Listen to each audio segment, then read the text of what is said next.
Bismillahirrahmanirrahim. Assalamualaikum warahmatullahi wabarakatuh. Waalaikumsalam warahmatullahi wabarakatuh. Alhamdulillahilladzi bi ni'matihi wa fadlihi tatimmus shalihat. Asyhadu an la ilaha illallah wahdahu la syarika lahu wa asyhadu anna Muhammadan abduhu wa rasuluhu la nabiyya ba'dah. Allahumma shalli wa sallim wa karim wa barik ala nabiyyina wa syafi'ina wa maulana wa qudwatina wa imamina Muhammad wa ala alihi wa sahbihi wa man ittaba'ahum bi ihsanin ila yaumiddin amma ba'd. Sahabatku jamaah Majelis Keluarga Indonesia yang dirahmati Allah, Alhamdulillah wa syukurlah di pagi ini Allah masih memberikan kita kenikmatan, kesehatan dan juga kesempatan untuk masih beramal soleh, kesempatan untuk terus beribadah kepada Allah Subhanahu wa Ta'ala. Dan di pagi ini, Alhamdulillah wa syukurlah kita berjumpa dalam keimanan dan keislaman dalam sebuah majelis ilmu yang mudah-mudahan Allah berkahi majelis ini, majelis yang bisa mendekatkan kita kepada Allah Subhanahu wa Ta'ala. Sahabatku yang bukan Allah, salawat dan salam tentu kita curahkan kepada Nabi kita baginda Rasulullah SAW, sekeluarganya, para sahabatnya, dan juga mudah-mudahan kita termasuk umatnya yang kelak akan mendapatkan syafaat dari beliau. Amin Allahumma amin. Di pagi ini Alhamdulillah kita kembali berjumpa dengan guru kita Ustaz Adi Al-Jambari, hafizahullah ta'ala, di pagi Yaumul Khamis, ya, di hari Kamis yang tentu mengingatkan kita tidak lama lagi kita akan berjumpa dengan Ramadan. Mudah-mudahan kita sampaikan ke bulan Ramadan menjelang masuk bulan awal ini kita terus untuk membekali ilmu dengan berbagai macam pengetahuan ilmu syariat yang di pagi ini kita akan kembali mengulas tentang sebuah kitab Islam Muslim dan tentu diperkaya dengan referensi lain dari guru kita tentang bagaimana kita melanjutkan sebuah uh, pemahaman tentang kronika pernikahan, ya. Kronika adalah sebuah kronologi kali, ya. Mungkin tahapan-tahapan yang harus dilalui, peristiwa-peristiwa penting yang harus dilalui ketika kita memasuki jenjang perkawinan, pernikahan. Sebelum masuk kajian tentu uh, kenikmatan kita salah satunya juga dilengkapi dengan uh, kita melakukan sebuah amal soleh sedekah di pagi hari. Subuh yang penuh berkah ini akan tambah lengkap tentu dengan salah satu ibadah yang kita lakukan, yaitu sedekah subuh. Dan Sallallahu Alaihi Wasallam pernah bersabda tentang subuh ini, bahwa ada dua malaikat yang turun ke bumi, yang salah satunya untuk keberkahan bagi orang yang berinfak di jalan Allah. Allahumma a'ti munfiqan khalafa, ya Allah, berikanlah orang yang berinfak dengan ganti yang lebih banyak tentunya. Dan Allah Subhanahu wa Ta'ala terus menjanjikan lipatan pahala bagi orang-orang yang memang menafkahkan harta di jalan Allah. Dan sedekah subuh inilah salah satunya sarana yang mudah-mudahan makin mendatangkan ridho Allah Subhanahu wa Ta'ala, makin menghadirkan cintanya Allah Subhanahu wa Ta'ala untuk kita semua. Amin Allahumma amin. Dan itulah keistiqomahan yang kita lakukan, karena istiqomah termasuk dari amal yang dicintai Allah Subhanahu wa Ta'ala. Jamaah yang bukan Allah, dan guru kita sudah hadir.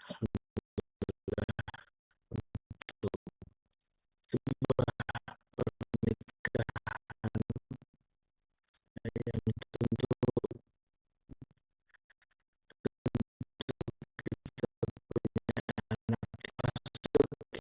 dalam pernikahan yang tentu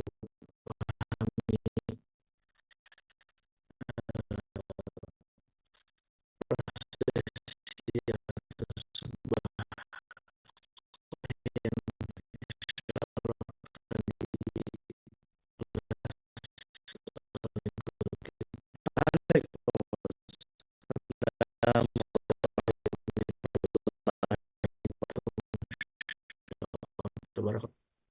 Alhamdulillah.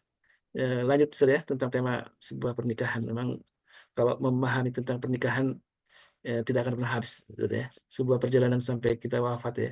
Bahkan sampai di akhirat pun ternyata pernikahan itu membawa ada dua ya. Pertama membawa kepada kenikmatan yang artinya memang istri kita, pasangan kita menjadi wasilah untuk kita masuk surga. Bahkan anak-anak kita yang selalu mendoakan kita, bahkan kita dapat surga tertinggi karena istighfarnya anak-anak kita ya, Ustaz ya. Masya Allah. Itu kalau dikit anaknya. Kalau banyak anaknya, Masya Allah. Jadi banyak anak itu memang banyak rezeki ya, benar Rezeki, Ustaz ya. Masya Allah. Makanya banyakin istrinya. Masya Allah. Ibnu Abbas itu anaknya 114. Masya Allah. 95 diantaranya penghafal Quran. Anak kita berapa? Yang udah hafal Quran berapa? Begitu nikmatnya ya. Masya Allah. Masya Allah, Masya Allah, Masya Ini Allah. berarti ini ajakan nih harus punya banyak istri, banyak anak ya. Iya, iya. Ini kebanyakan anak asuh sih. Allah Akbar. Baik, tafadhol masykur. Baik, syukran jazakallah khair. Assalamualaikum warahmatullahi wabarakatuh. Waalaikumsalam. Alhamdulillah, alhamdulillahilladzi anzala sakinata fi qulubil muslimin walladzi anzalna qur'ana fi qulubil mu'minin. Asyhadu an la ilaha illallah wa la syarikalah wa asyhadu anna Muhammadan abduhu wa rasuluhu la nabi wa rasul ba'da. Allahumma shalli wa sallim wa barik ala nabiyyina Muhammadin wa ala alihi wa sahbihi wa mawala wa la haula wa la quwata illa billah. Amma ba'd. Allahumma ya fahim Daud fahimna wa ya ma'allim Sulaiman halimna. Allahumma fakirna fid din wa alimna ta'wil.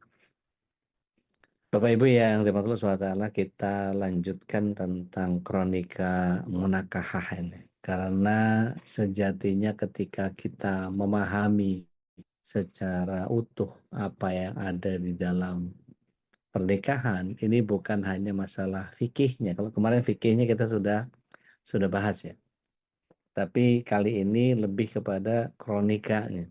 Kronikanya itu apa sih Ustadz? Jadi inti permasalahan yang ada di dalam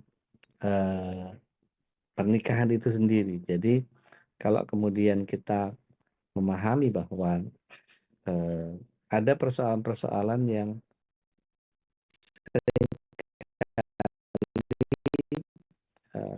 kita memahami bahwa persoalan-persoalan yang Allah hadirkan di dalam pernikahan itu justru membuat kita menjadi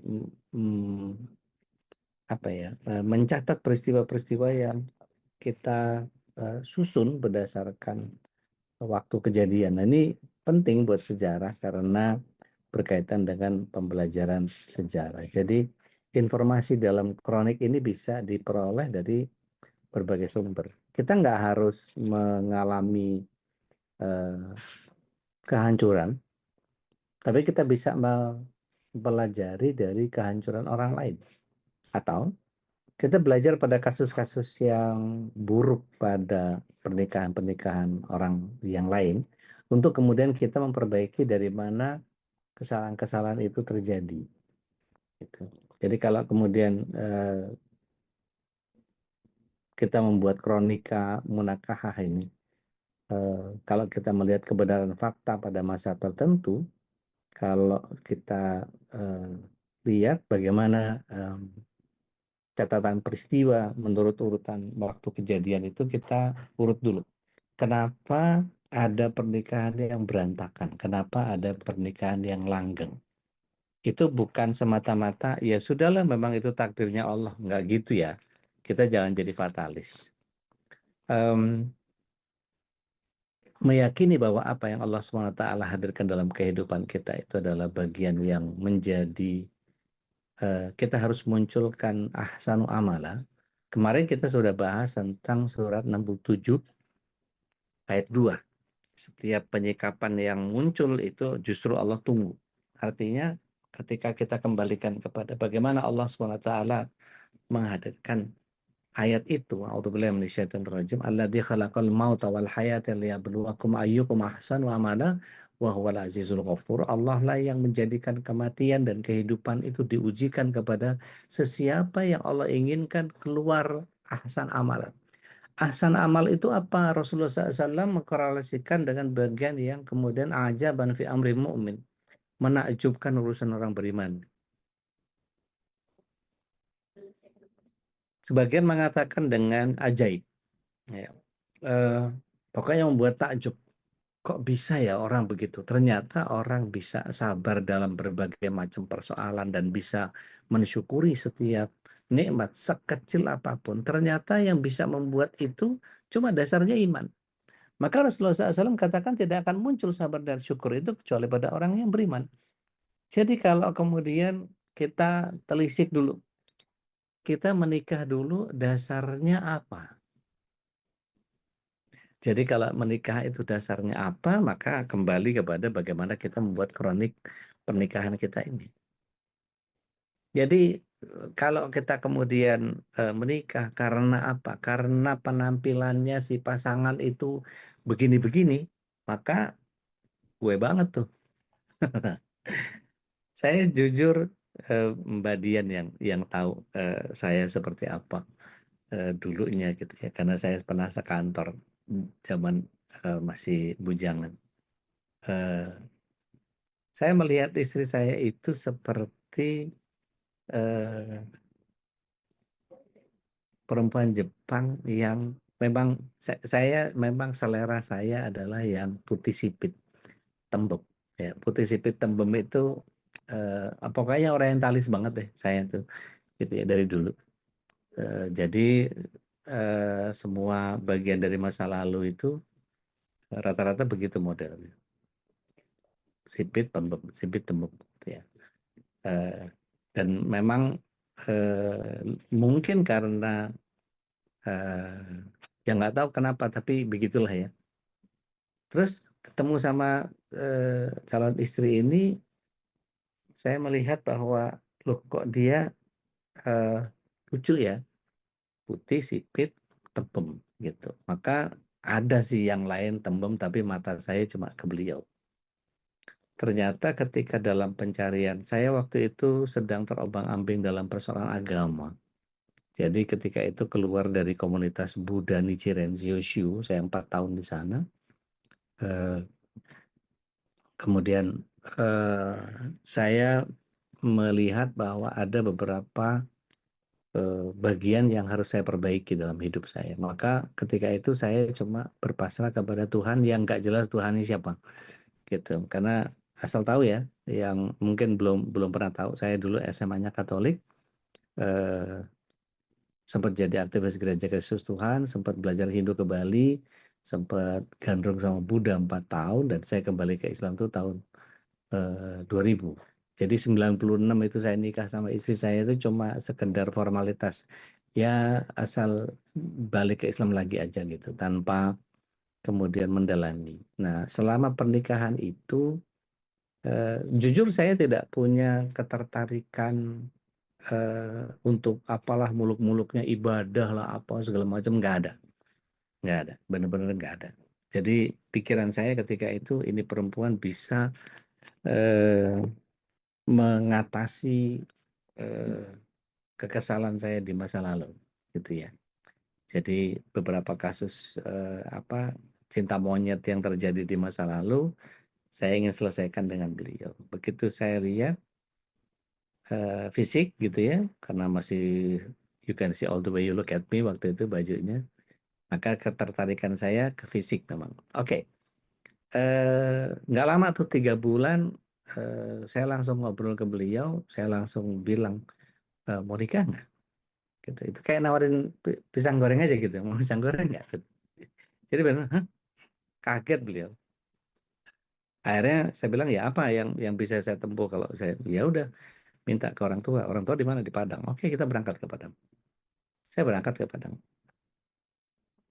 Berangkat ke Padang eh, karena nggak punya tempat nginep ya, saya bisa saja nginep di masjid atau apalah segala macam gitu ya, gampang lah buat saya. Eh, tapi akhirnya nginep di rumah beliau gitu. Padahal belum jadi siapa-siapa gitu ya.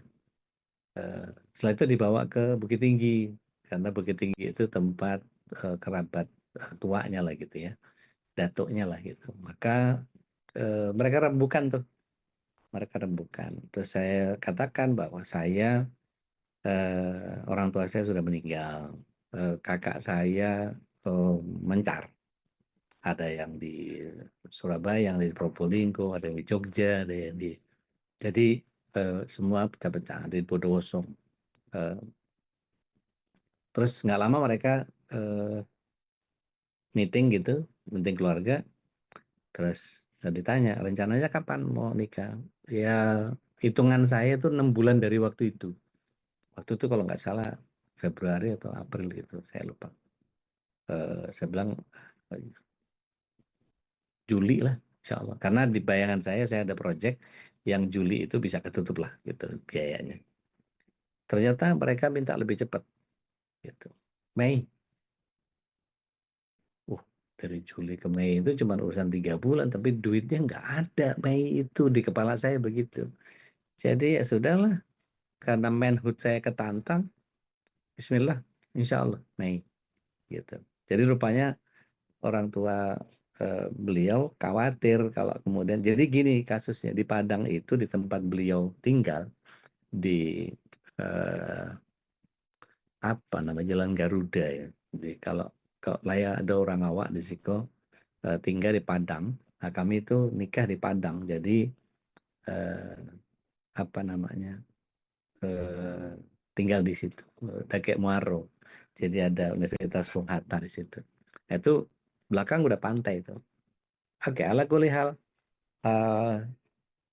menikahlah Mei itu dengan pontang-pantingnya saya nyari gimana caranya gitu. Sementara kalau mau ngedatengin semua keluarga biayanya cukup gede tuh ke Padang gitu kan ya.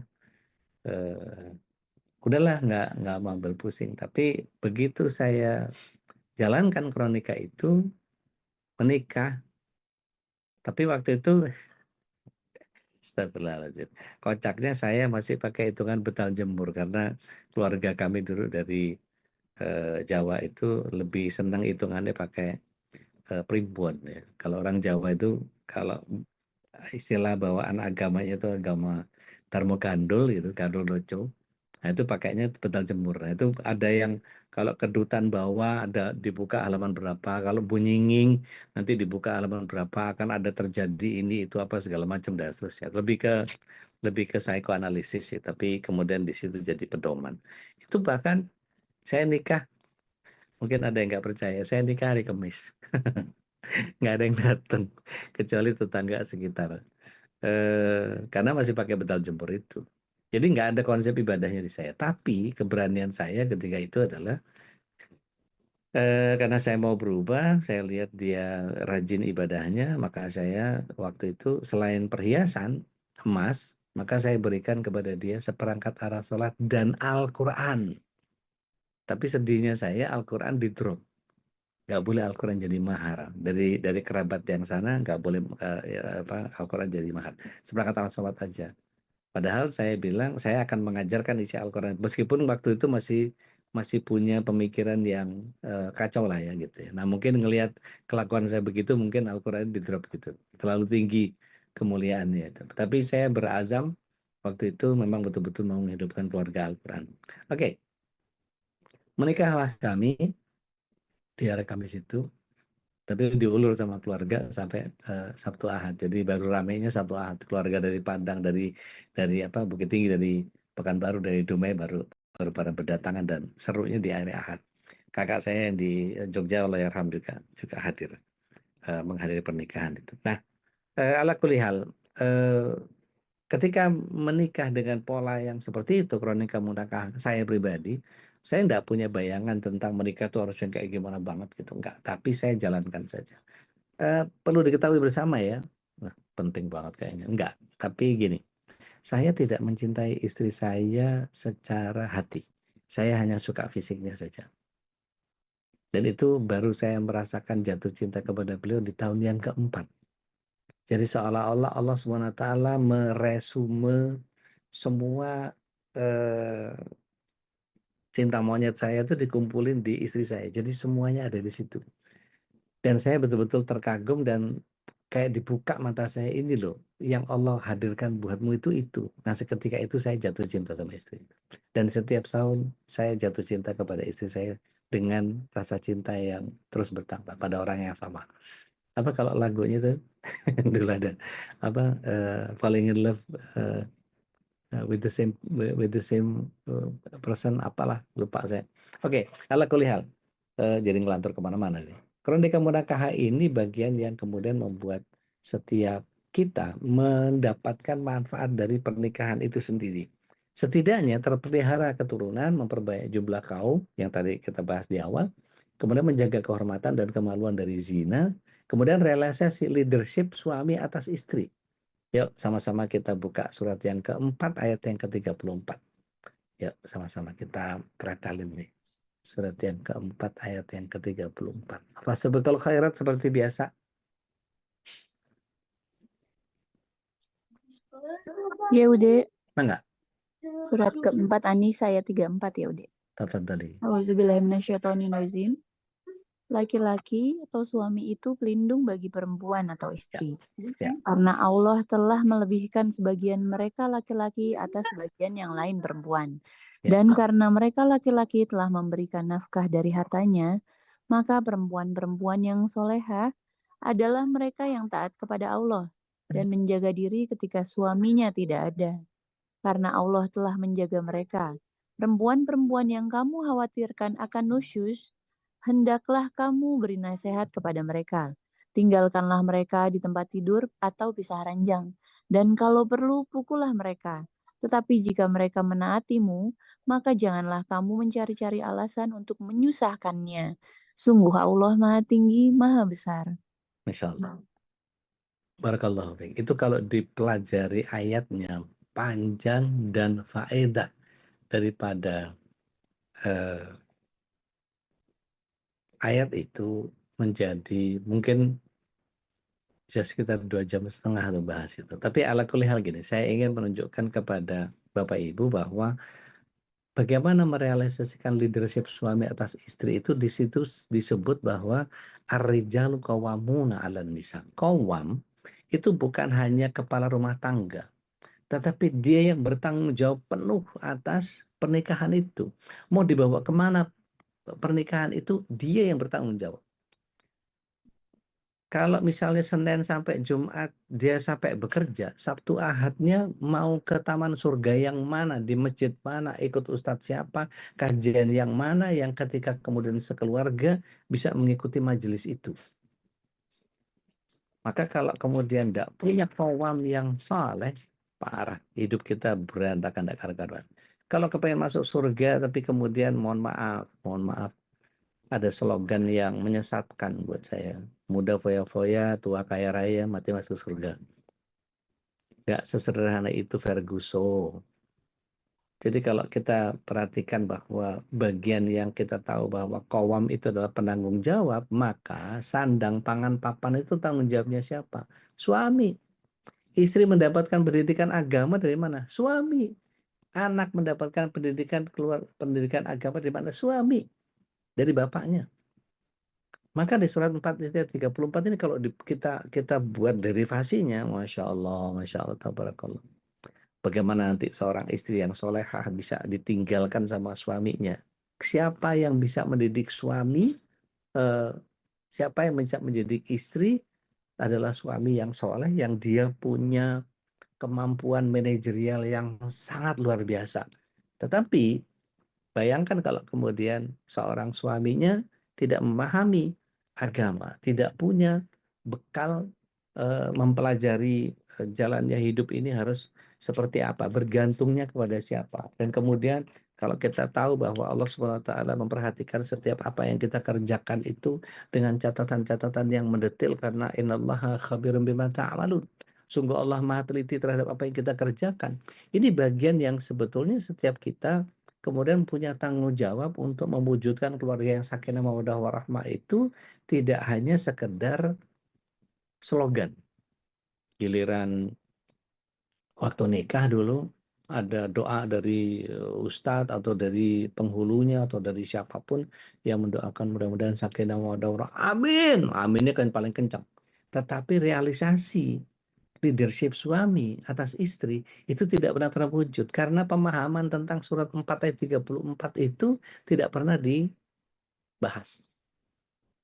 Gitu. Nah, ini yang kemudian menjadi, wah, berarti selama ini ada yang ketinggalan dong dari apa yang kita lakukan. Begini, Bapak Ibu yang dirahmati Allah SWT, calon penghuni surga semuanya. Setiap suami bertanggung jawab atas sandang pangan papan. Bukan berarti harus punya uang banyak untuk membeli itu semua, menuntaskan semua. Tidak. Tetapi sandangan pangan papan itu maksudnya sandang itu dalam pengertian mampu memberikan pemahaman kepada keluarga bahwa aurat itu penting untuk dijaga. Kalau seorang suami sudah mulai jadi dayus, dia tidak peduli anak-anaknya, istrinya mau pakai baju apa aja, agak ketat semuluhi, beleketat segala cina. Kan jadi Allahu Akbar, dinikmati sama begitu banyak laki-laki. Allah. Laki-laki macam apa ini? Allah SWT nanti kelak di akhirat nggak akan memandangnya dengan pandangan rahmat. Kalau bukan pandangan rahmat, mafhum mukhalafahnya apa? Pandangan laknat. Waliyadzubillah. Hanya gara-gara kita tidak mau memperbaiki diri para pria, nih khusus para pria nih, yang menjadi kawam. Ya, bukan masalah nyukupin sandang selemari, bukan itu. Tetapi konsep penutup aurat buat istri itu sampai ke mansetnya. Mansetnya perhatikan. Kaos kakinya perhatikan. Jangan dibiarkan para istri itu pakai celana panjang. Halo. Kelihatan bentuk pahanya itu. Dinikmati oleh banyak orang. Kalau nggak kepengen jadi dayus, belikan baju. Atau setidaknya berikan pemahaman bahwa oke, boleh pakai celana, tapi luarnya pakai abaya. Nah, kalau kita lihat perempuan-perempuan Arab itu, Masya Allah. Begitu jalan ke buka abayanya itu celana jeans. Jadi bukan persoalan ya kan gini ya, kalau di Arab itu, di Saudi terutama, itu kalau ada pesta perempuan, Masya Allah, Masya Allah, Masya Allah.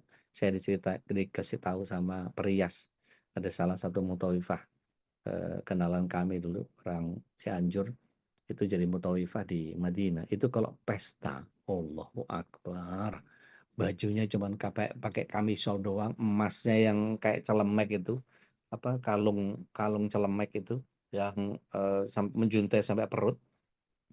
Dan itu betul-betul di luarnya pakai abaya, mereka pakai cadar rapat, bahkan pakai kayak model buruk gitu. Jadi yang dari dalam ngelihat, dari luar nggak kelihatan. Tapi begitu dibuka, waduh, abayanya langsung ditaruh, waduh, itu pakai kamisol. Ceritanya itu wes pokoknya Masya Allah lah gitu. Kalau perempuan itu sweet-sweet cetak-cetak ser lah pokoknya gitu. Tetapi itu memang konsepnya datang dari para suami yang bertanggung jawab atas itu. Nah, yang kedua, pangan. Pangan itu bukan berarti harus menyediakan semuanya suami yang masak, enggak. Bertanggung jawab itu bukan eksekutor. Bertanggung jawab itu dalam pengertian hari ini makannya apa. Misalnya pagi sarapannya pakai apa namanya bubur instan gitu. Siang pakai jelly drink, malam promak, misalnya begitu ya, saking pengen ngiritnya. Itu kalau tiap hari begitu 2 minggu mungkin tipes ya. Saking ngiritnya itu parah banget. Maksud saya gini, setiap makanan yang ada di rumah itu adalah tanggung jawab suami.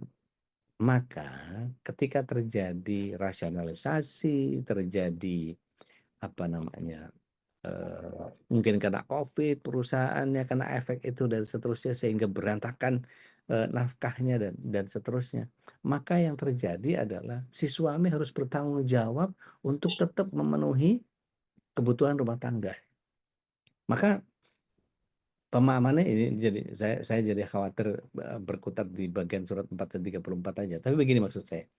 Kalau misalnya ada para pria yang kemudian masih belum bekerja, keluarlah gitu. Jangan di dalam tempurung kelapa. kita keluar itu banyak banget yang bisa jadi duit.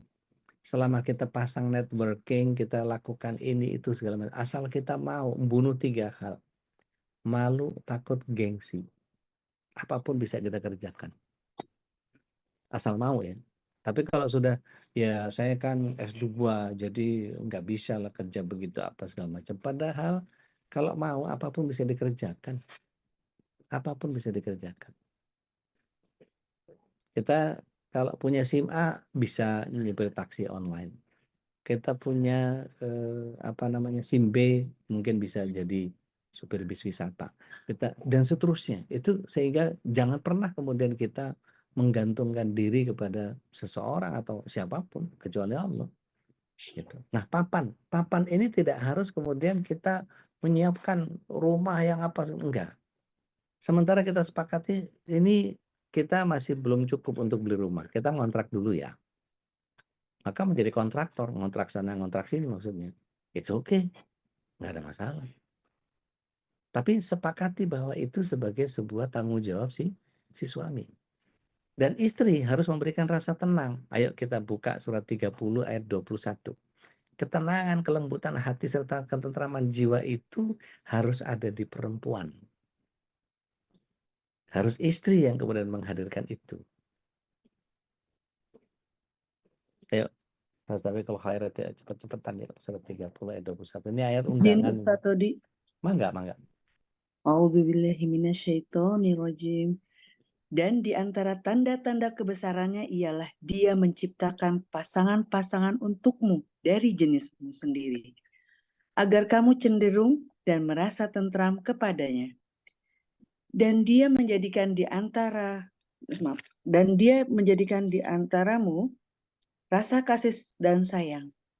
Sungguh pada yang demikian itu benar-benar terdapat tanda-tanda kebesaran Allah bagi kaum yang berfikir. Baik, barakallahu. Perhatikan bahwa ayat itu kemarin sudah dibahas oleh Coach Rudi di mengurai mahligai surga.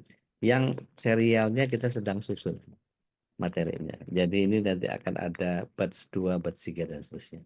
Karena ini mau jadi serial. Tapi khusus restrict buat yang berpasangan saja. Jadi mohon maaf kalau yang masih single segera double campuran ya, ganda campuran. Ganda campuran. Kayak badminton. Di ayat itu, a'udzubillahi minasyaitonirrajim. Wa min ayatihi an khalaqalakum min anfusikum azwaja. Hati-hati ayat ini ketika diterjemahkan oleh para pecinta LGBT atau pendukung LGBT, nah itu buktinya dibolehkan untuk menikah dengan sesama manusia, Dodol, bukan sesama lelaki, bukan sesama perempuan. Gitu. Nah, di ayat itu dari tanda-tanda yang Allah SWT berikan, min ayatihi, dari tanda-tanda kebesaran Allah. Ya, an khalaqalakum, bahwa Allah menjadikan kalian, ya, khalaqalakum min anfusikum, dari jenismu sendiri, sama-sama manusia maksudnya, azwaja, pasangan. Azwaja itu kalau buat laki-laki ya perempuan, kalau perempuan ya laki, gitu. Jangan salah paham. Kemudian perhatikan di situ, litaskunu ilaiha. Litaskunu ilaiha itu kalau domir ha, ya, itu berarti laki-laki atau perempuan? Domir ha. Perempuan, Ude. Perempuan. Berarti perempuanlah yang harus memunculkan ketenangan, yang memberikan kelembutan hati, serta ketentraman jiwa. Karena Allah yang meminta litaskunu ilaiha. Bukan litaskunu ilaihu, berbahasa suami, tapi kepada perempuan. Lihat bagaimana Ibunda Khadijah ketika Rasulullah SAW turun dari Gua Hira, kemudian dia terhege-hege dan kemudian sambil gemetar karena belum pernah jadi nabi sebelumnya, beliau demam panggung dalam tanda kutip, beliau menggigil dan kemudian dia ketakutan karena Jibril alaihissalam memeluk dia sampai 3 kali mengatakan Iqra itu. Apa yang terjadi ketika itu? Ibunda Khadijah menenangkan beliau. Ada apa yang tenang? Kenapa? begitu di pangku, kebiasaan Rasulullah SAW ini unik. Senangnya minta pangku. Kepada Aisyah minta pangku, kepada Ibunda Khadijah minta pangku, kepada Abu Bakar minta pangku gitu. Siapa di sini yang punya kebiasaan minta pangku sama pasangan? Ya. Nah, belum ada kayaknya, belum ada yang ngacung. Oke, Saya mulai, Ustadz. oh Masya Allah, mulai membiasakan diri ya. Gitu. Maksudnya suami yang minta pangku sama istri, bukan istri minta pangku sama suami, kebalik. Ketika ada yang kita perhatikan di situ, litaskunu ilaiha, bagaimana Ibunda Khadijah menenangkan Rasulullah SAW. Zamiluni, zamiluni, selimuti aku, selimuti aku. Ketika diselimuti, itu sampai dibeli-beli. Kenapa, ada apa? Sampai kemudian dia merasa aku dikejar, aku diikuti sama orang. Mana? Itu di arah pintu. Ibunda Khadijah nggak lihat. Karena malaikat Jibril ketika berhadapan sama Rasulullah SAW dalam bentuk manusia, memeluk beliau. Bukan dalam bentuk aslinya yang punya 600 sayap, itu bukan. Maka ketakutan itu karena kaget, maka yang ditenangkan adalah istri. Can you imagine kalau kemudian kita refer kepada kehidupan kita, terjadi sesuatu sama suami, apa yang terjadi? Gimana sih? Wah, itu bukannya malah merepet itu. 11 subuh terus subuh ya sayang. Ya, dimatiin ya mikrofonnya ya, biar nggak kedengeran ya omongannya ya. Lagi ngaji soalnya. Nah, ada yang ikut coret-coret tuh. Nah, mulai iseng-iseng deh. Oke, saya tutup dulu deh. Ada yang ikutan coret-coret nih.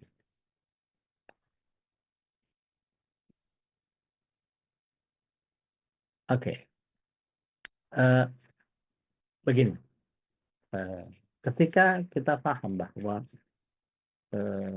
Allah SWT memberikan ayat-ayat itu untuk kemudian setiap kita menjalankannya. Bagaimana mungkin kita bisa menjalankannya kalau kemudian kita tidak memahaminya? Bagaimana mungkin kita memahaminya sedangkan kita tidak mempelajarinya? Bagaimana kita mempelajarinya? Bahasa Arab aja nggak paham. Bagaimana mau belajar bahasa Arab? Baca aja nggak bener. Gimana mau baca bener? Sibuk duniawinya luar biasa. Nah, terus mau kapan? Gitu. Nah, Bapak Ibu yang dirahmati Allah SWT, mari kita lihat di ayat ini yang membuat kita itu membentengi masyarakat dari fahisyah, dari zina, terjaga nasab dan jalian kekerabatan. Kita sudah tahu betul bahwa ketika kita bicara tentang kenapa Allah SWT mengatakan la taqrabu zina, jangan dekati zina. Innahu fahisyatan, dikatakan bahwa ini perbuatan keji. Gitu. Jadi supaya tidak ada yang rusak ikatan kasih sayangnya. Jangan sampai kemudian hilang nasab gara-gara hamil di luar nikah. Gitu. Atas nama cinta, pret. Maka kemudian manfaat nikah ini juga mengangkat derajat manusia dari sifat hewani. Nah, mari kita masuk kepada bagian khitbahnya. Ini yang sempat kemarin saya coba bahas sedikit. Ya. Ketika ada yang mengkhitbah, maka boleh melihat apa yang mendorong untuk menikahi, maka lakukan.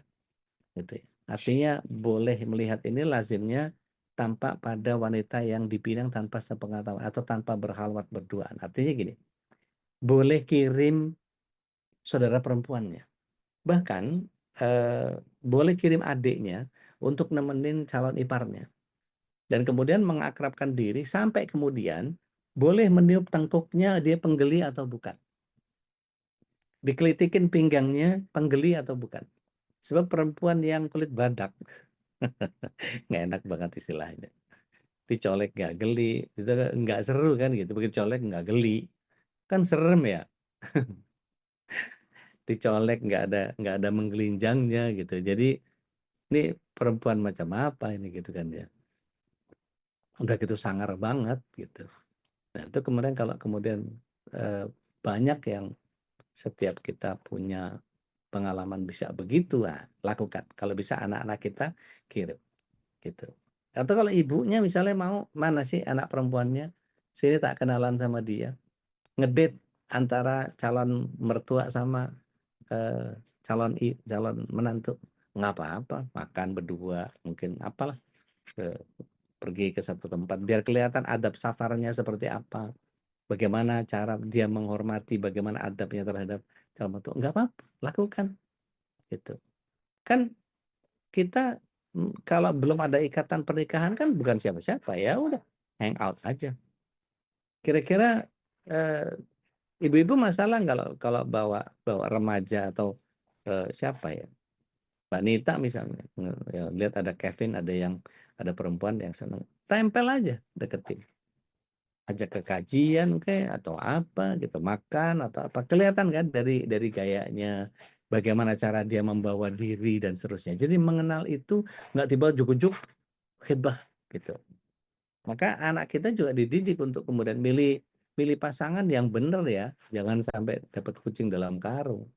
Kucing dalam karung itu ada di eranya tahun 2000-an berapa ya? 2010-an ya kalau nggak salah. Di Madinah banyak itu kucing dalam karung itu ya. Boneka karung, ada gambar, ada buntutnya kucing, dipencet, miau, miau, miau. Sambil goyang-goyang gitu. Itu kucing dalam karung, itu mainan Ustaz. Jadi hadis ini, hadis nazar ini, untuk kemudian melihat apa yang lazimnya pada wanita yang dipinang tanpa sepengetahuan, tanpa berkhawat. Jadi boleh nanya ke orang tuanya, boleh.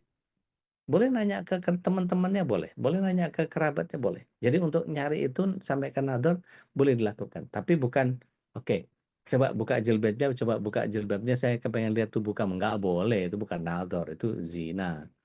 Gitu. Maka dalam hadis Jabir dikatakan, aku berkeinginan melamar seorang gadis, lalu aku bersembunyi untuk melihatnya, sehingga aku bisa melihat darinya apa yang mendorongku untuk menikahinya. Lalu aku menikahinya. Dalam pengertian, ngamatin gerak-geriknya, bagaimana akhlaknya, apa segala macam, dan seterusnya. Ibunya ngajak, atau kakaknya atau adiknya ngajakin pergi mana misalnya, nge-mall, ngafe, atau apalah, makan di mana, di warung lah, apa segala macam, dan seterusnya. Duduk, nongkrong, ngobrol. Nah, sementara kitanya ngawasin dari mobil atau dari motor atau dari mana lah tempat kita janjian di sana, kong kali kong sama adik kita, sama kerabat kita, sama dilihat. Oh, dia ngomongnya enak, oh dia ini kalau diajak ngobrol nyambung apa segala macam dan seterusnya. Oh, ternyata senang masak. Oh, ternyata bisa jahit. Oh, ternyata wah, ini pikiran, wah ini buka konveksi, buka catering, buka apa segala macam. Kalau jadi betul-betul dikenali. Tapi kemudian jangan juga kemudian jutek begitu ngelihat ada yang nyari, saya pengen cari perempuan yang bisa masak, bisa ini. Nyari koki ente, nyari pembantu ente, bukan itu. Tetapi perempuan itu asal perutnya sudah selesai, syahwatnya sudah selesai, tenang dia, jalani macam-macam. Gitu. Maka ketenangan itu dimulai dari khitbah datangnya. Kemudian apalagi kalau kita kemudian apa namanya, nggak boleh kita nyalip di tikungan. Ini udah jam 6 seperempat aja. Kayaknya mesti jadi 2 nih kronika Munakaha ini. Saya ingin seperempat jam ke depan pengennya berbagi rahmat ya. Jadi di sini adalah diharamkan meminang wanita pinangan saudara muslim lainnya. Jadi barang siapa meminang wanita yang diterima pinangan, maka diharapkan bagi untuk meminang wanita tersebut sampai dia diizinkan atau telah ditinggalkan. Rasulullah SAW menyatakan, jangan seorang laki-laki meminang wanita yang telah dipinang saudaranya sampai dia menikah atau dia meninggalkan. Gitu. Jangan sampai punya azam bahwa pokoknya saya harus berdiri di pelaminan bareng sama dia. Nggak taunya jadi tamu. Parah. Oke. Sampai kepada 3 rukun nikah, calon pengantin, ijab kabul. Ini yang harus ada. Gitu. Nah, kemudian bagian yang syarat sahnya adalah menyebut dengan ta'yin, kerelaan kedua mempelai, walinya sah yang menikahkan. Nah, ini menjadi panjang nanti. Gitu ya, walinya siapa saja dan seterusnya. Adanya saksi yang adil. Adil dalam pengertian dia paham agama. Nah, persoalan-persoalan ini kemudian masuk ke walimahan. Walimah ini opsional ya, bukan main programnya. Mohon maaf kalau sebagian dari kita menjadikan walimah itu sebagai cara untuk mengambil pundi-pundi. Ya, sebaiknya tidak. Bahkan ada keluarga yang paham itu tidak menyediakan kotak amplop, bahkan tidak menyediakan QRIS untuk untuk scan barcode. Dan mereka memang tidak mau. Ya namanya pesta ya pesta aja. Walimah ya walimah aja. Sebisanya. Maka kata Rasulullah SAW, "Aulim walau bisya." Berwalimahlah meskipun hanya dengan seekor kambing. Maka dikatakan makan minumlah dan jangan berlebih-lebihan. Sungguh Allah tidak menyukai orang yang berlebihan. Artinya, kalau sampai, mohon maaf, patokan nikah itu harus apa?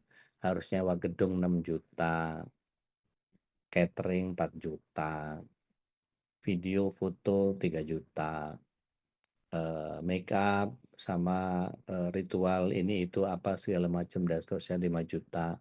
Belum yang pakai tari-tarian apa segala macam dan seterusnya. Belum nanti prewednya, belum. Ini aja udah habis berapa nih tadi sudah? Bukan itu patokannya. Makanya kemudian sempat ada tren nikah di KUA. Sisanya apa? Duit yang bakal dihabiskan buat foya-foya itu, ngundang orang biasa makan. Ya. Tapi kalau Rasulullah SAW justru meminta kita untuk ngundang yang nggak biasa makan. Siapa itu? Yatim, duafa. Maka nikah sirri dengan nikah siri, ya, nikah sirri di dalam Islam Rasulullah SAW melarang. Pernah saya sampaikan juga. Nikah sirri itu dalam pengertian tidak disampaikan kepada khalayak ramai. Maka ini haram.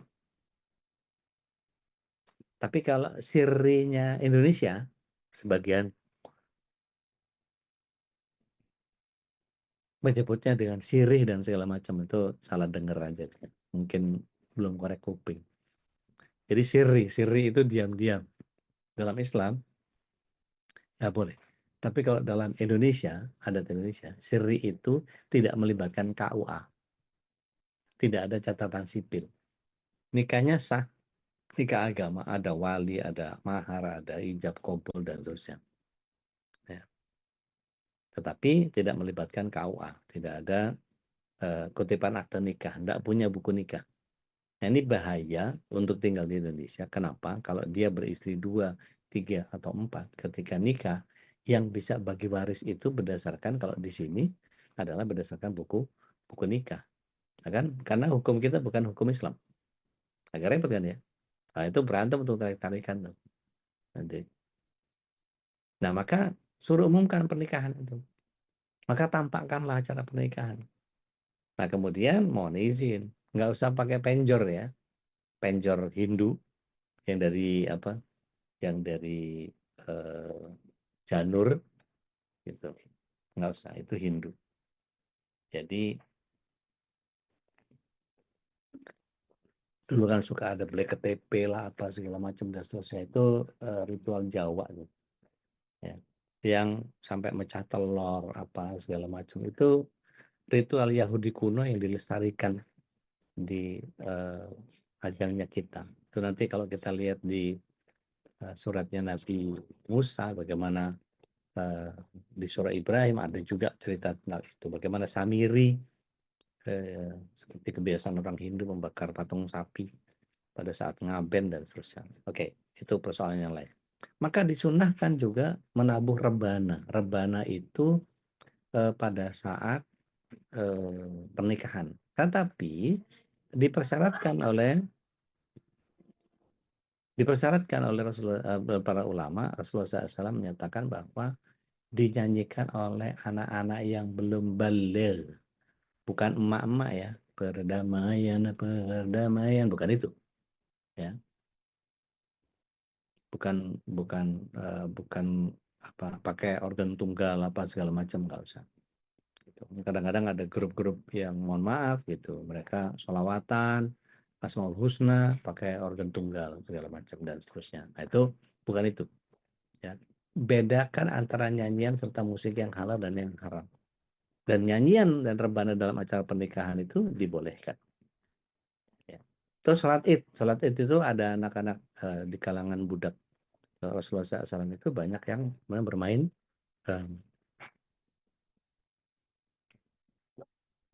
Jadi musik sebatas itu rebana, jadi duf ya, kayak kita hadro dan seterusnya gitu ya, seperti itu. Nah itu tapi bukan laki-laki tapi anak-anak perempuan yang belum baligh gitu. Nah itu dibolehkan.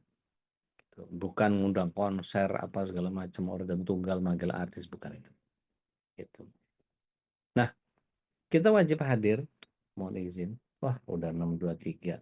Saya hold dulu deh bagian yang wajib hadir ini karena mungkin insya Allah pertemuannya akan datang kita kita bahas lagi. Saya serahkan lagi ke Ustaz Khalis Bakri. Kita masuk ke tanya jawab. Mudah-mudahan bisa selesai 6.30 karena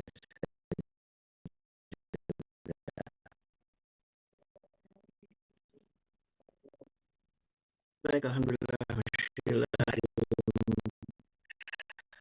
selesai dan insya Allah akan dilanjutkan di Allah masih memberikan kita usia dari sebuah kajian yang menyadarkan kita tentang pentingnya kita memahami mulai tentang bagaimana akibat kita sampai kepada hal yang prinsip tentang bagaimana istri, dan itu menjadi sebuah pembahasan yang sangat panjang dan ini menjadi kajian para ulama saja. Banyak kitab-kitab yang kita khusus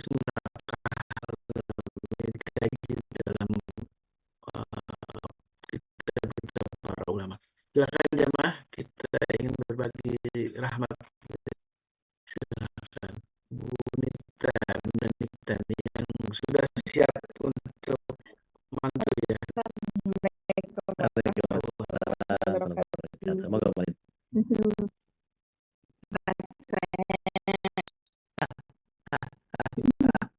Ya, Bude. Saya sebenarnya Alhamdulillah. ayat yang seperti itu bahwa perempuan yang membuat nyaman sehingga memang pelabuhannya dia adalah pasangannya perempuan itu kan dijelaskan dalam ayat tadi sudah kita dengar sama-sama. Nah memang saya punya mengganggu pikiran saya karena Kevin sudah waktunya ya sebenarnya, sudah waktunya. Tapi memang dia menurut seperti apa yang saya bilang mau dan papi ya, maksudnya tentunya kan tidak ingin anak-anaknya mengulangi kesalahan yang sama dan juga berharap anak-anaknya mendapatkan pasangan yang memang ridho Allah. Nah gitu. Nah memang kayak tadi Ude bilang, sempat Ude ini Mbak Nita nih mencari pasangan buat Kevin misalkan. Nah itu memang sedang saya lakukan. Tapi kan kembali lagi bahwa kalau misalkan anaknya nggak merasa nyaman terus gimana gitu. Nah, Skip, apalagi next. ya, gitu. Begitu. Tapi maksud saya skip terus kan susah Nggak juga ya jadi. apa-apa. Nggak apa-apa. Saya untuk anak yang kedua, saya skip berapa ya? 1, 2, 3, 4, 5. 5 kali skip. Tapi kan maaf benar, maaf bentar. Ya. Tapi kan anaknya perempuan ya. Ini kan anak saya laki ya gitu. Kok jadi nanti timbul di sekeliling saya ya termasuk orang tua saya sebenarnya. Kok kamu jadi pemilih, kok kamu begini, kamu begitu gitu. Saya cuma bilang saya lebih takut sama Allah, tidak takut sama mulut orang, saya bilang. Top. Bener udah bener. Dan mungkin tapi kan anaknya kan kita nggak tahu deh maksudnya hatinya dia seperti apa. Makanya saya juga bilang sama Kevin, kalau kamu sudah ada waktu luang, mungkin kamu bisa diskusi sama Ude, saya bilang. Tapi memang saat ini dia di semester terakhir ini memang padat sekali. Dan jadi memang dia sendiri kayak kemarin saya paksa bener, saya sampai paksanya bukan paksa marah, maksudnya saya minta, mami tuh nyuwun banget. Tolong please kamu datang. Padahal dia habis jaga malam di SOS itu dari Antasari. Mam, tapi izin aku terlambat, pasienku masih gawat ya. Tapi izin kamu mesti dengar, kamu mesti tahu, bukannya mami yang yang memaksakan, oh memang Allah yang mengatur harus seperti ini. Jangan dulu mami yang masih fakir, mungkin sampai sana juga saya masih fakir dalam ilmu. Tapi kan saya ingin yang baik untuk anak-anak. Ya, Demikian jadi Ude, ya, taib, izin. taib, Mungkin bisa Ude ya, jelaskan bagaimana. Baik, Assalamualaikum taib. warahmatullahi Waalaikumsalam. wabarakatuh. Bismillah, Terima kasih salatu semua. wassalamu ala rasulillah.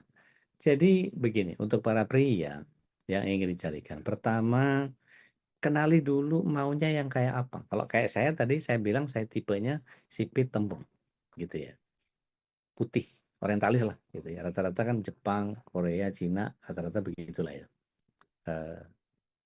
Tapi kalau kemudian kita perhatikan bahwa anak itu senangnya yang kayak apa, maka penuhi dari sisi bagian yang paling dasar saja dulu. Apa itu? Agamanya. Maka Rasulullah SAW selalu ngingetin kita untuk 4 hal. Kalau dicari keren doang penampilannya seperti orang Romawi, cuman penting penampilan. Kalau cuman dari kekayaan kayak orang Yahudi. Kalau cuman dari nasab kayak orang Arab jahiliyah, kata Rasulullah SAW. Tapi yang dari agamanya ini yang aku suka, kata Rasulullah SAW. Maka cari dulu yang jelas. Kalau saya nyariin, kalau saya jadi jenengan, saya jadi ayahnya Kevin gitu ya, saya akan cari perempuan yang kira-kira menurut Kevin, saya akan ngobrol ke Kevin, Pin, mau yang kayak apa sih Pin? Misalnya dia punya standar tinggi, misalnya tinggi sekian gitu, tubuh seimbang misal. Maka lihat keluarganya, punya banyak anak atau enggak, banyak keturunan gitu. Ada yang pernah ada kasus sakit tertentu enggak di keluarganya gitu. Nah itu juga jadi catatan penting gitu.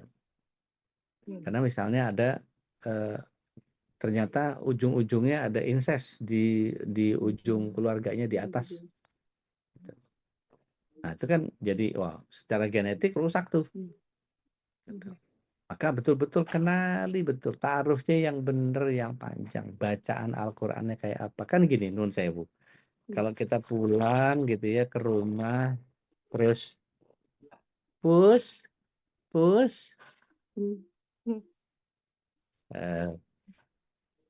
kalau kita pulang terus tiba-tiba istri lagi tilawah, aduh Masya Allah menyenangkan sekali gitu kan ya. Istri di rumah begitu datang dia langsung tinggalkan semua kegiatannya, dia muliakan suaminya, dibawain apa, masih ingat ya, anduk basah ya, anduk basah gitu. Kalau malam kasih yang hangat, kalau siang kasih yang dingin gitu. Itu kan kayak wow, serasa masuk first class-nya pesawat, serasa masuk restoran Jepang gitu kan ya, serasa pokoknya diistimewakan banget gitu. Dan itu kalau kita bisa ngajarin, ajarin gitu. Jadi cari yang begitu dan seterusnya. Kalau bisa yang punya memorinya agak panjang, misalnya suami saya itu maunya minum teh dengan sendok teh yang sekian, jenis tehnya ini dan apa segala macam, sehingga ketika kok yang ini, nah itu jangan sampai muncul yang begitu gitu.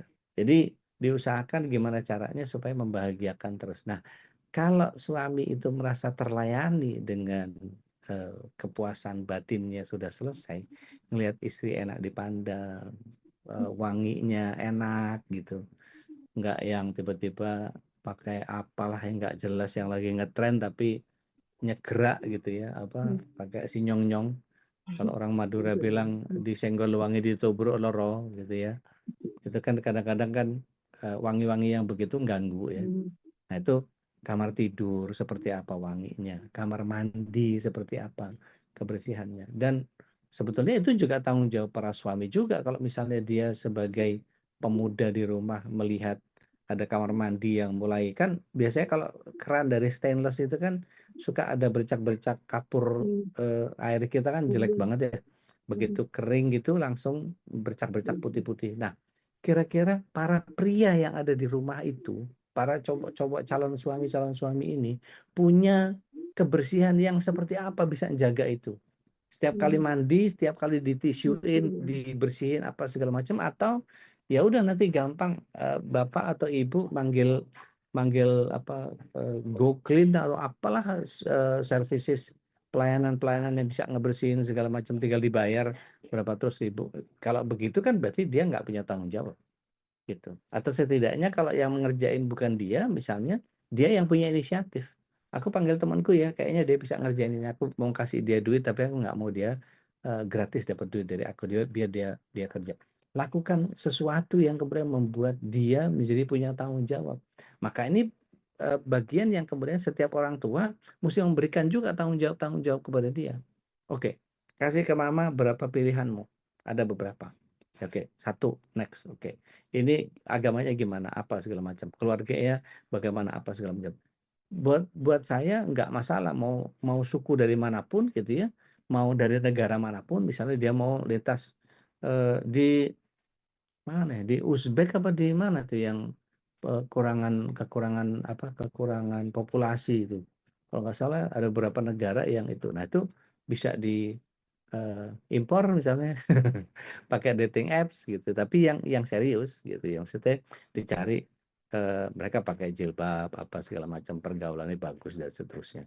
Tapi memang harus picky kalau buat istri itu, karena gini istilahnya, jangan sampai kita udah ngegedein anak kita seperti itu ternyata dapatnya yang nggak bagus gitu.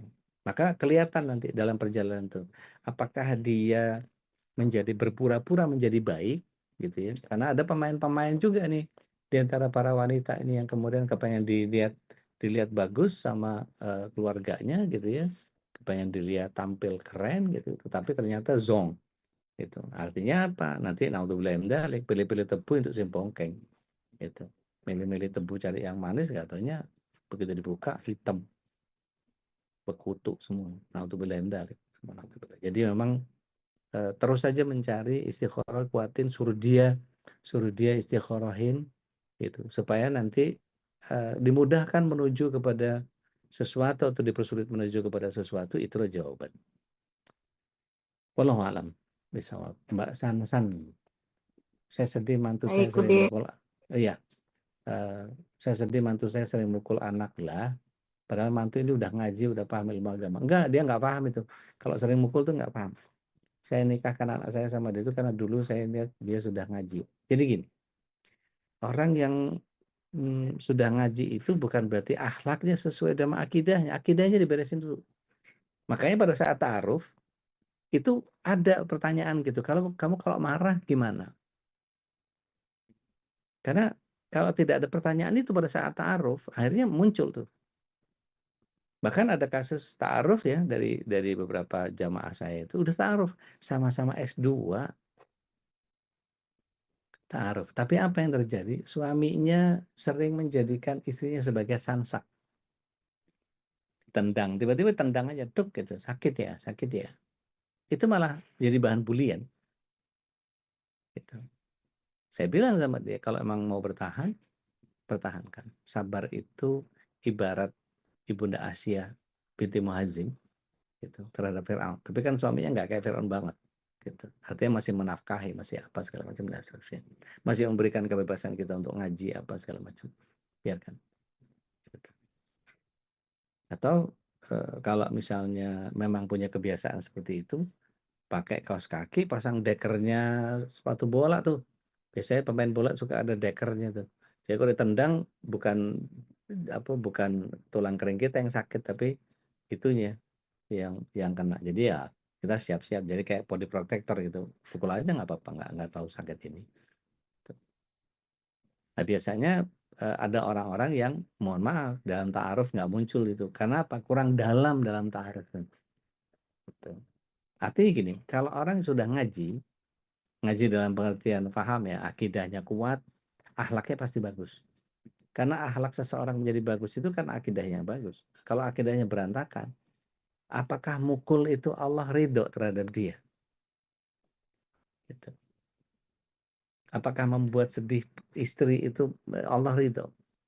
Pertanyaannya adalah, apakah anak kita sering ngelawan sama suami? Nah itu jadi persoalan lain tuh.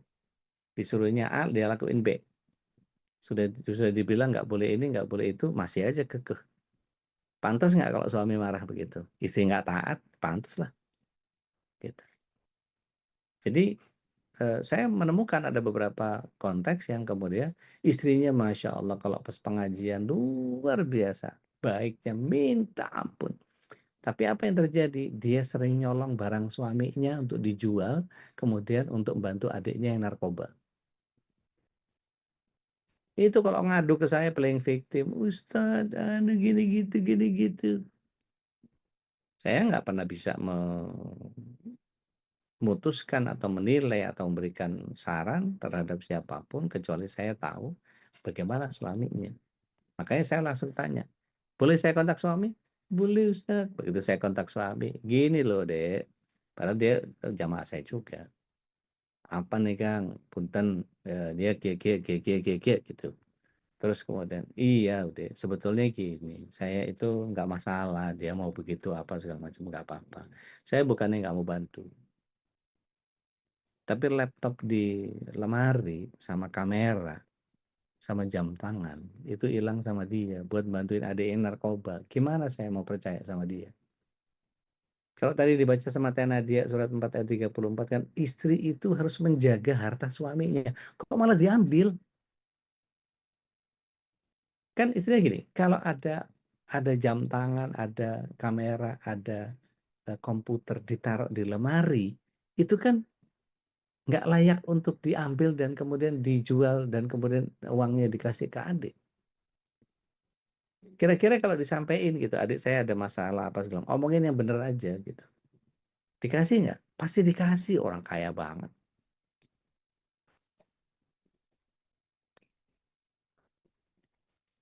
Tapi kalau kemudian perlakuan istrinya ke suaminya kayak begitu, ya rekomaha.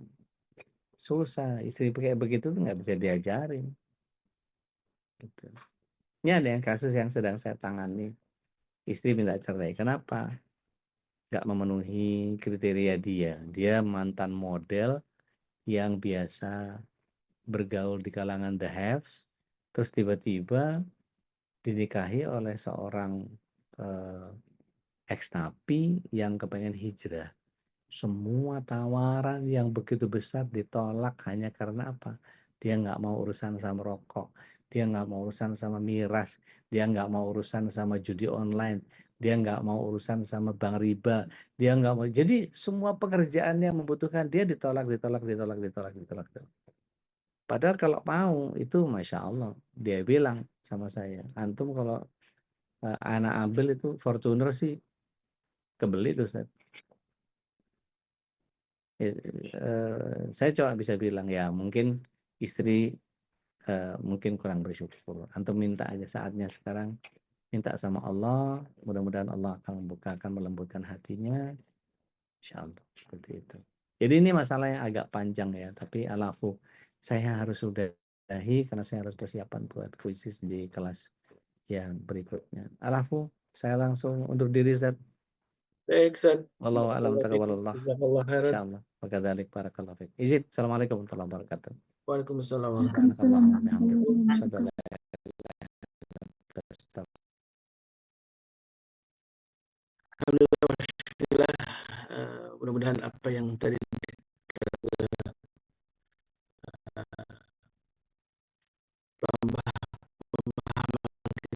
tentang sharing oleh jamaah semuanya tentu menjadi apa yang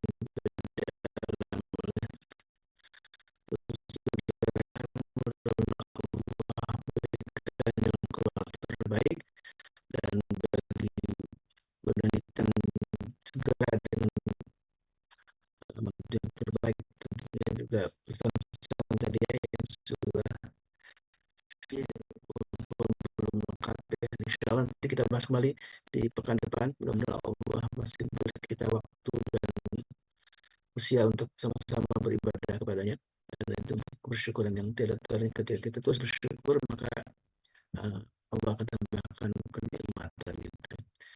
Baik, Allah pembahasan tentang kronika pernikahan itu ya masih panjang tentunya karena tadi upaya untuk kita memahami bagaimana mempersiapkan diri dalam sebuah pernikahan yang diberkahi Allah itu adalah sebuah perjalanan yang diawali dengan kita memulai niat untuk menikah, kemudian juga proses-proses atau kronologinya langkah-langkah yang kita lakukan untuk menuju ke sebuah gerbang pernikahan. Tentu kita harus mencontoh apa yang sudah diajarkan oleh Rasulullah SAW, dan inilah sebuah bekal yang penting yang harus kita sama-sama pahami dan kita bagikan ke jamaah-jamaah yang lain. Silakan juga share apa yang sudah kita bahas bersama, dan orang yang menuju kepada kebaikan, yang mendalal khairin, yang memberikan petunjuk kepada kebaikan, maka baginya adalah pahala sebagaimana dia mendapatkan pahala dari kebaikan itu. Tentulah jamaah Allah, mari kita sama-sama doakan. Mungkin di antara jamaah ada yang sedang sakit, mari kita sama-sama doakan mudah Allah segera angkat penyakitnya, dan kalaupun ada yang sedang kesulitan, maka Allah beri jalan keluar terbaik. Assalamualaikum, kita tutup dengan doa kafaratul majlis. Subhanakallahumma wa bihamdika asyhadu an la ilaha illa anta astaghfiruka wa atubu ilaik. Wabillahi taufiq wal hidayah. Wassalamualaikum warahmatullahi wabarakatuh.